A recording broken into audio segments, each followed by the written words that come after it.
Salut tout le monde, voilà, aujourd'hui le 19 du 10 2023, 19 octobre. Donc j'avais au préalable rempli l'isolant ici, donc c'était de l'isolant de 16 cm ou 160 mm d'épaisseur, et j'avais enduit ce côté-ci pour la protection de l'isolant. Ensuite,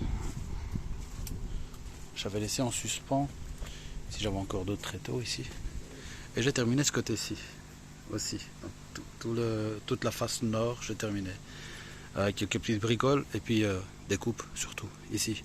Donc ici on coupe, puis on enlève tout l'excédent que j'ai mis pour fermer tous les petits trous, toutes les petites ouvertures, et puis je vais mettre un enduit comme ceci, qui ne sera pas un enduit de finition, hein. Donc c'est un enduit de protection à mettre juste avant le primaire.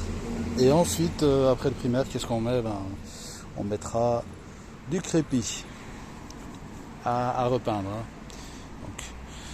Donc voilà ce qu'il en est pour aujourd'hui. Et là, enfin c'est pas ce qu'il en est pour aujourd'hui, c'était il y a 2 jours avant déjà. Donc et là, donc toute mon ossature bois en fait, ce qui dépasse de mon ossature bois, que j'isole avec ceci. Donc c'est de l'isolant de 10 cm. Enfin, c'est des panneaux de fibres de bois ici, de 10 cm. C'est rigide, c'est assez puissant, que je fixe pour que je fixe après avoir mis de l'isolant que voici. Ça c'est de la laine de roche, hein. Donc ici on s'en fout, ça c'était mes chutes, ce que j'avais en trop de tout ce que j'ai utilisé. Ça doit être 4-5 cm. C'est plus qu'assez pour fermer en fait, voilà, entre les deux chevrons ici, hein. Donc entre les 3 chevrons plutôt. Donc je bourre là-dedans ici, comme je sais pas si on voit ici.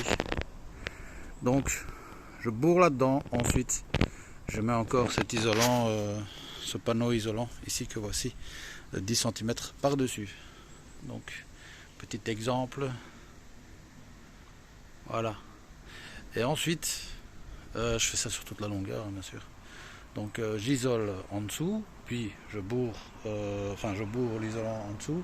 Je mets ce panneau d'isolant rigide par dessus, et puis là ça c'est du 7-18, et tandis que ça c'est du 8-23 ici.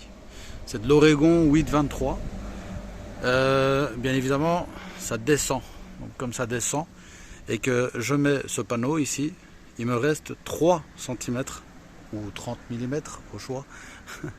Donc pour compléter en fait, pour avoir une longueur, enfin plutôt une épaisseur identique au final. Et ensuite le tout, je vais devoir allonger mes isolants blancs que j'ai ici. Ça tombe bien parce que j'ai de l'isolant ici de côté qui fait 3 cm d'épaisseur, et c'est de l'isolant en XPS, donc polystyrène extrudé, que je vais mettre sur les 8-23, ainsi englobé, c'est ça, enfin je sais pas, ouais, prendre pour avoir la même épaisseur, et par dessus je vais devoir aller chercher de l'isolant différent. Donc peut-être PU, peut-être XPS, quoi qu'il en soit, je vais devoir aller chercher de l'isolant, le fixer avec des chevilles spéciales en fait, hein, qu'ils aillent dans le bois. J'aurai de toute façon des repères. Comme je vois ici, tous les 9 cm du truc en bois là, j'ai fixé tous les 9 cm parce que j'arrive sur un chevron. Et puis j'aurai les 3 chevrons là, vissés les unes aux autres, qui seront aussi une bonne accueil pour visser tout ça. Par-dessus tout ça, donc l'isolant que je mettrai ensuite, ce sera un isolant un peu plus important, parce que je vais devoir en fait manger un peu le châssis avec l'isolant.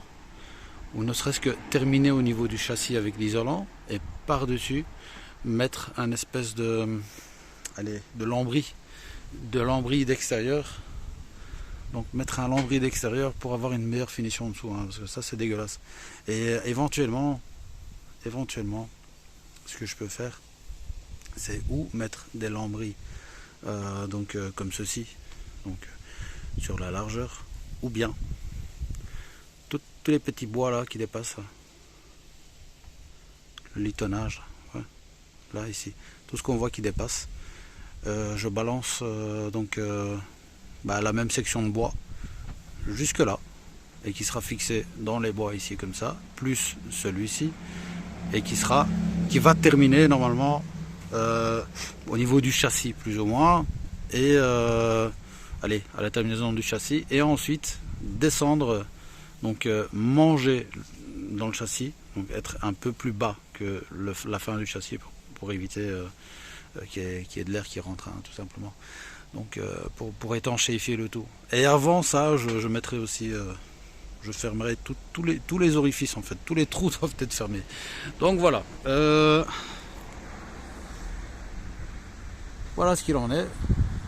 Voilà les détails des travaux futurs proches. Donc tant qu'il fait encore beau, là maintenant j'attaque. Voilà. Donc bien faire attention. Ici, la gaine là ici, peut-être éventuellement faire passer encore quelques câbles là-dedans.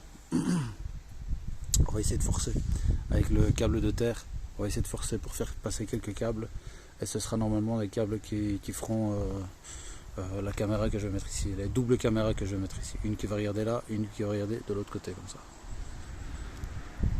Voilà, à suivre.